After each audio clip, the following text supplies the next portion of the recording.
Karnataka beet ನ್ಯೂಸ್ಗೆ ಸ್ವಾಗತ. ನಾನು ಜ್ಯೋತಿ. ಅಕ್ರಮ ಮರಳು ಸಾಗಾಣಿಕೆ ತಡೆಯಲು ಮುಂದಾದ ಗ್ರಾಮಾಡಳಿತಾಧಿಕಾರಿಗೆ ಜೀವ ಬೆದರಿಕೆ. ಜಮಖಂಡಿ ತಾಲೂಕಿನ ಸನಾಳ ಗ್ರಾಮದಲ್ಲಿ ಅಕ್ರಮ ಮರಳು ಸಾಗಾಣಿಕೆ ವಿರುದ್ಧ ಕ್ರಮ. ದಾಳಿ ವೇಳೆ ಅಕ್ರಮ ಮರಳು ಸಾಗಿಸುತ್ತಿದ್ದ ಟ್ರ್ಯಾಕ್ಟರ್ ವಶಕ್ಕೆ. ಕ್ರಮ ಕೈಗೊಂಡ ಗ್ರಾಮಾಡಳಿತಾಧಿಕಾರಿ ಗಂಗಯ್ಯ ಹಿರೇಮಠ ವಿರುದ್ಧ ದಂಧೆಕೋರರ ಆಕ್ರೋಶ.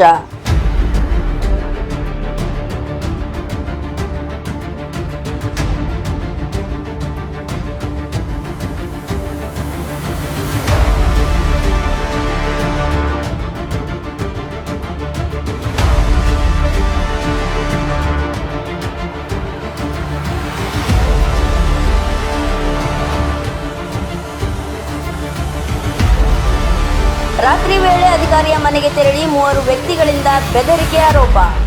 ಕರ್ತವ್ಯ ನಿರ್ವಹಿಸುತ್ತಿದ್ದ ಅಧಿಕಾರಿಗೆ ಧಮಕಿ ಹಾಕಿದ ದಂಧೆಕೋರರು.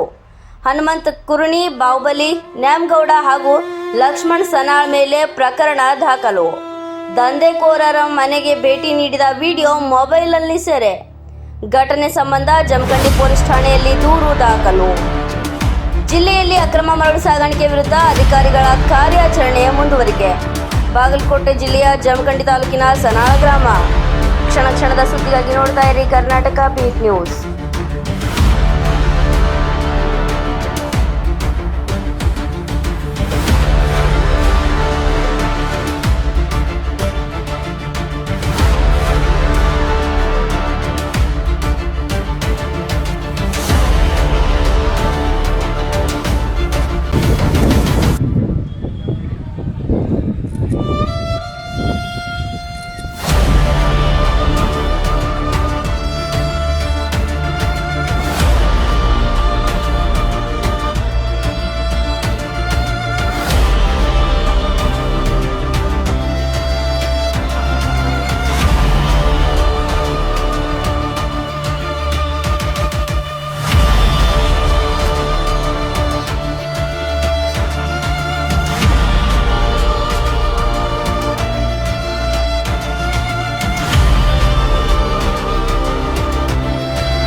ಅವಕಾಶ ಮಾಡಿದ್ದಕ್ಕಾಗಿ ನಮಗೆ ಧನ್ಯವಾದ.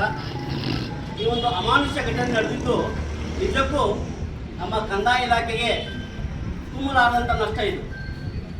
ಎಲ್ಲ ಯಾವುದೇ ಇಲಾಖೆ ಮಾಡಬೇಕಾದಂಥ ಕೆಲಸವನ್ನು ಮರ್ತಿದ್ರೂ ಸಹ ನಾವು ನಮ್ಮ ಮುಂದಾಳತ್ವದಲ್ಲಿ ಮಾನ್ಯ ಮೇಲಾಧಿಕಾರಿಗಳ ನಿರ್ದೇಶನದಂತೆ ಕೆಲಸ ಮಾಡುವಂಥ ಇಲಾಖೆ ಯಾವುದಾದ್ರೂ ಇದ್ದರೆ ಅದು ಕಂದಾಯ ಇಲಾಖೆ.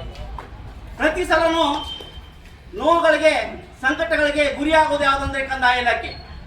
ಇಂಥ ಒಂದು ಸಂದರ್ಭದಲ್ಲಿ ಈಗ ಈ ರೀತಿಯಾದಂಥ ಘಟನೆಗಳು ನಡೆದಲ್ಲಿ ಇದಕ್ಕೊಂದು ಸಮಿತಿ ರಚನೆ ಮಾಡಬೇಕಂತೇಳಿ ನಾನು ಮಾನ್ಯ ಸರ್ಕಾರಕ್ಕೆ ಕೇಳ್ತೇನೆ ಹಾಗೂ ಮೇಲಾಧಿಕಾರಿ ಕೇಳ್ತೇನೆ. ಅದಕ್ಕೆ ಈ ಒಂದು ಘಟನೆಯನ್ನು ನಡೆದಂತಹದ್ದು ಅಮಾನುಷ್ಯ ಘಟನೆಗಳು ಅಥವಾ ದೌರ್ಜನ್ಯ ಮಾಡಿದಂಥ ಘಟನೆಗಳಿಗೆ ಕಂದಾಯ ನೌಕರರ ದೌರ್ಜನ್ಯಗಳ ಸಮಿತಿ ಅಂತ ಮಾಡಿ ಅದಕ್ಕೆ ಉಪವಿಭಾಗಾಧಿಕಾರಿಗಳು ಅಧ್ಯಕ್ಷನ ಮಾಡಿ ಇಲ್ಲೇ ಅದನ್ನ ತೀರ್ಮಾನ ಮಾಡಿ ಗಡಿಪಾರು ಮಾಡಬೇಕಿತ್ತವ್ರನ್ನೆಲ್ಲ.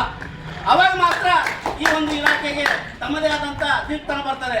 ಯಾಕೆಂದ್ರೆ ತಾಯಿ ಆದಂಥ ಇಲಾಖೆ ಇವತ್ತು ಕಡೆಗಣಿಸಿದ್ದಾರೆ. ಬೇರೆ ಯಾವ ಇಲಾಖೆ ಕೂಡ ಜವಾಬ್ದಾರಿ ತಗೊಳ್ಳೋದಂಥ ಇಲಾಖೆ ನಾವು ಮಾಡ್ತಾ ಇದ್ದೀವಿ. ಪ್ರತಿಯೊಂದು ಕಾರ್ಯಕ್ರಮದಲ್ಲಿ ನಾವು ಚುನಾವಣೆ ಬರಲಿ ಅಥವಾ ಪ್ರಕೃತಿ ವಿಕೋಪ ಆಗಿರಲಿ, ಇನ್ನೊಂದು ಯಾವುದೇ ವಿಷಯ ಬಂದಾಗ ನಾವೇ ಮುಂದಿರಬೇಕು, ನಾವೇ ಮಾಡಬೇಕು. ಆದರೆ ಹೊಡೆತ ಮಾತ್ರ ನಾವೇ ತಿನ್ಬೇಕು. ಇದು ಮಾನ್ಯ ಲೋಕಾಯುಕ್ತ ಸಾಹೇಬರಿಗೆ ಗೊತ್ತಿದೆಯೋ ಇಲ್ಲೋ ಗೊತ್ತಿಲ್ಲ. ಅದರಲ್ಲಿ ಟಾಸ್ಕ್ ಫೋರ್ಸ್ ಕಮಿಟಿಯಲ್ಲಿ 6 ಇಲಾಖೆಗಳಿರ್ತವೆ. 6 ಇಲಾಖೆಯವರು ಮಾತ್ರ ಹೋದಾಗ ಮಾತ್ರ ಕಂದಾಯ ಇಲಾಖೆಯವರು ಹೋಗಬೇಕು. ನಾವು ಮೇಲಾಧಿಕಾರಿಗಳು ಅಂದ್ರೆ ಮಾನ್ಯ ಜಿಲ್ಲಾಧಿಕಾರಿಗಳು ಉಪ ಅಧಿಕಾರಿಗಳಿಗೆ ಹೇಳ್ತಾರೆ, ಅವರು ತಹಸೀಲ್ದಾರ್ಗೆ ಹೇಳ್ತಾರೆ. ತಹಸೀಲ್ದಾರು ನಮಗೆ ಹೇಳಿದಾಗ ಅನಿವಾರ್ಯವಾಗಿ ನಾವು ಕಂದಾಯ ಗ್ರಾಮ ಆಡಳಿತಾಧಿಕಾರಿಗಳು ಹೋಗಿ ಆ ಒಂದು ಕೆಲಸ ಮಾಡುವಾಗ ಇಂಥ ಅಘಟನೆಗಳು, ಅಸುರಕ್ಷಿತವಾದಂಥ ಘಟನೆಗಳು ನಡೆಯುವುದರಿಂದ ನಮ್ಮ ಕುಟುಂಬಗಳಿಗೆ, ಕಂದಾಯ ನೌಕರರಿಗೆ ಅಷ್ಟೇ ಅಲ್ಲ, ನಮ್ಮ ಕುಟುಂಬಗಳಿಗೆ ಸುರಕ್ಷತೆ ಇಲ್ಲ. ದಯವಿಟ್ಟು ನಮ್ಮ ಕುಟುಂಬಗಳನ್ನು ಕೂಡ ತಾವು ಕಾಪಾಡಬೇಕಂತ ಹೇಳಿ ಮಾನ್ಯ ಮೇಲಾಧಿಕಾರಿ ಪರವಾಗಿ ನಾನು ಸರ್ಕಾರಕ್ಕೆ ಆಗ್ರಹ ಮಾಡ್ತೇನೆ.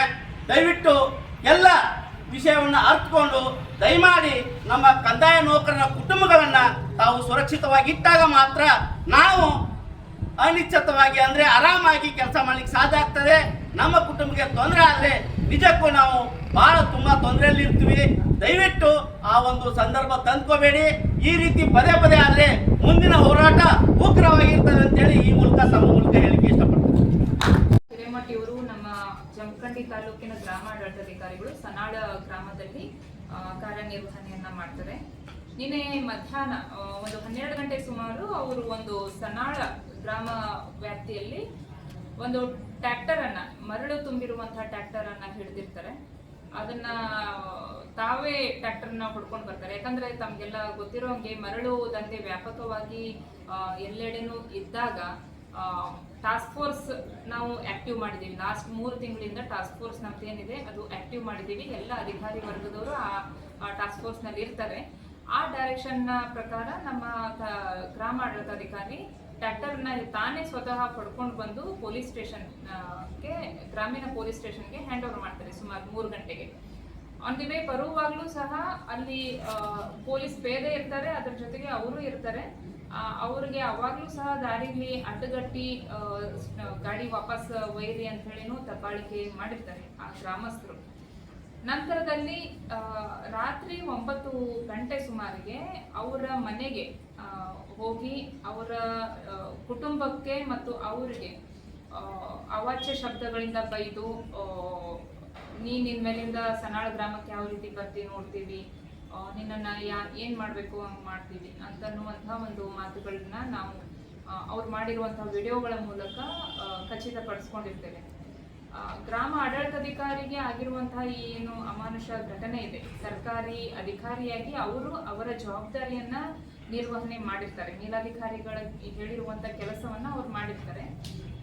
ಅವರಿಗೆ ಆಗಿರುವಂತಹ ಏನು ಅನ್ಯಾಯ ಅಥವಾ ಅವರಿಗೆ ಆಗಿರುವಂತಹ ಒಂದು ಏನು ಘಟನೆ ಇದೆ, ಇದನ್ನ ಇಡೀ ಜಿಲ್ಲಾಡಳಿತ, ಕಂದಾಯ ಇಲಾಖೆಯ ನಾವೆಲ್ಲರೂ AC ಆಗಿರ್ಬೋದು, ತಹಶೀಲ್ದಾರ್, DC ಎಲ್ಲರೂ ಸಹ ಖಂಡನೆ ಮಾಡ್ತೇವೆ.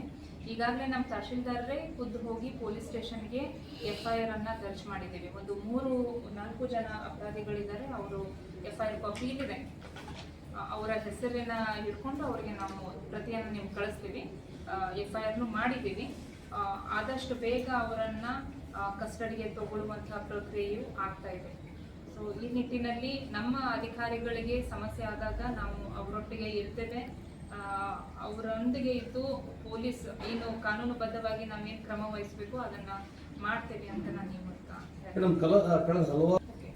ಈಗ ತಮಗೆಲ್ಲ ಗೊತ್ತಿರೋ ಹಂಗೆ ಕಳೆದ 3-4 ತಿಂಗಳು ಯಾವಾಗ ನಮ್ಮ ನದಿ ಪಾತ್ರದ ಹಳ್ಳಿಗಳಲ್ಲಿ ನದಿ ನೀರು ಕಡಿಮೆ ಆಗಿದೆ, ಜನವರಿ ತಿಂಗಳಿನಿಂದ ವ್ಯಾಪಕವಾಗಿ ನಮ್ಮ 3 ತಾಲೂಕಿನಲ್ಲಿ ಮರಳು ದಂಧೆ ಪ್ರಾರಂಭ ಆಯಿತು. ನಂತರದ ದಿನಗಳಲ್ಲಿ ನಾವು ಟಾಸ್ಕ್ ಫೋರ್ಸ್ ಅಂತ ಹೇಳಿ ಒಂದು ಮರಳು ನೀತಿಯ ಅನುಸಾರ 7 ಇಲಾಖೆಗಳನ್ನ ಕ್ರೋಢೀಕರಣ ಮಾಡಿ ತಾಲೂಕಾ ಮಟ್ಟದಲ್ಲಿ ನಾವು ಎಲ್ಲ ಅಧಿಕಾರಿಗಳನ್ನ ಹಾಕೊಂಡು ಆದೇಶವನ್ನ ಮಾಡಿದ್ದೇವೆ. ಅದರಂತೆ ಎಲ್ಲ ಇಲಾಖೆಯ ಅಧಿಕಾರಿಗಳು ಸಹ ಕೆಲಸ ನಿರ್ವಹಣೆ ಮಾಡ್ತಿದ್ದಾರೆ. ಸಮಾಜ ಕಲ್ಯಾಣ ಇಲಾಖೆ, ಮೈನರ್ ಇರಿಗೇಷನ್ ಇರ್ಬೋದು, ಪೊಲೀಸ್ ಇರ್ಬೋದು, ಪಂಚಾಯತ್ ಅಭಿವೃದ್ಧಿ ಅಧಿಕಾರಿಗಳು ಎಲ್ಲರೂ ಸೇರಿ ನಾವು ಕಾರ್ಯನಿರ್ವಹಣೆಯನ್ನು ಅಚ್ಚುಕಟ್ಟಾಗಿ ಮಾಡ್ತಿದ್ದೀವಿ. ಸೋಫಾ ನಮ್ಮ ಉಪವಿಭಾಗದಲ್ಲಿ 24 FIRಗಳಾಗಿದ್ದಾವೆ. ಜಮಖಂಡಿ ತಾಲೂಕಿನಲ್ಲಿ ಮತ್ತು ಮುಧೋಳ ತಾಲೂಕಿನಲ್ಲಿ ಅತಿ ಹೆಚ್ಚು FIRಗಳನ್ನ ನಾವು ಮಾಡಿದ್ದೀವಿ. ಸಾಧ್ಯವಾದಷ್ಟು ಈ ಅಕ್ರಮ ದಂಧೆಯನ್ನ ಕಡಿವಾಣ ಹಾಕೋದಕ್ಕೆ ನಮ್ಮ ತಹಶೀಲ್ದಾರ್ ಆದಿಯಾಗಿ ಎಲ್ಲ ಇಲಾಖಾ ಮಟ್ಟದ ಅಧಿಕಾರಿಗಳು ಯಾರ್ಯಾರಿದ್ದಾರೋ ಅವರೆಲ್ಲರೂ ಸಹ ಕಾರ್ಯನಿರ್ವಹಣೆಯನ್ನ ಮಾಡ್ತಾ ಇದ್ದಾರೆ. ತಮ್ಮೆಲ್ಲರಿಗೂ ಗೊತ್ತಿರೋಂಗೆ ಹೋದ ತಿಂಗಳು ಲೋಕಾಯುಕ್ತರು ಸಹ ಮುಧೋಳ ತಾಲೂಕಿನಲ್ಲಿ ರೇಡ್ ಮಾಡಿರ್ತಾರೆ. ಅದರ ನಂತರದಲ್ಲಿಯೂ ಸಹ ಬಹಳಷ್ಟು ತೀಕ್ಷ್ಣವಾದಂತಹ ಕ್ರಮಗಳನ್ನ ತಹಶೀಲ್ದಾರರು ಕೈಗೊಂಡಿರ್ತಾರೆ.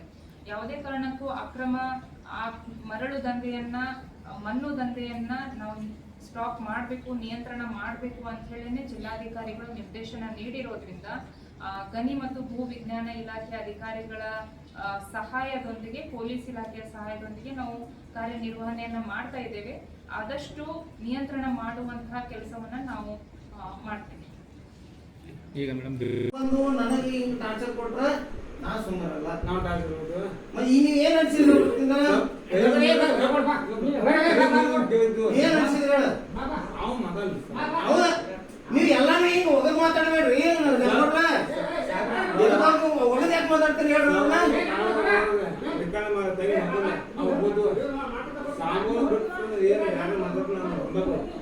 ನಿಮ್ ಮತನ ಏನಾರ ನೀನು ನೀವು ಮುಂಜಾನೆ ಬರ್ರಿ.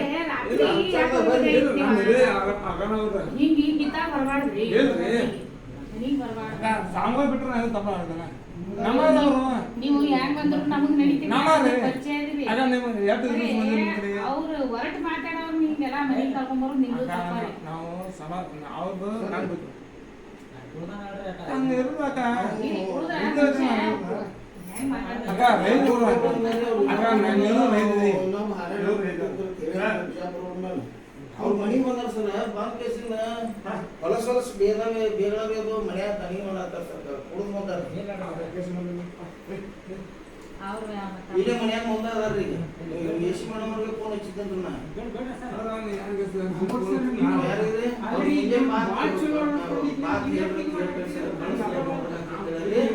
ಅವ್ನು ಮಾತಾಡೋಣ ಅಕ್ಕ ನಮ್ಗೆ ಸರ್ ನಾವು ಗೊತ್ತಿಲ್ಲ ಸರ್ ಅನ್ಸೋಬೇಕಲ್ಲ ಇನ್ನ ಅದಾರಿ ಹೊರಗೆ ಇನ್ನ ಅದಾರಿ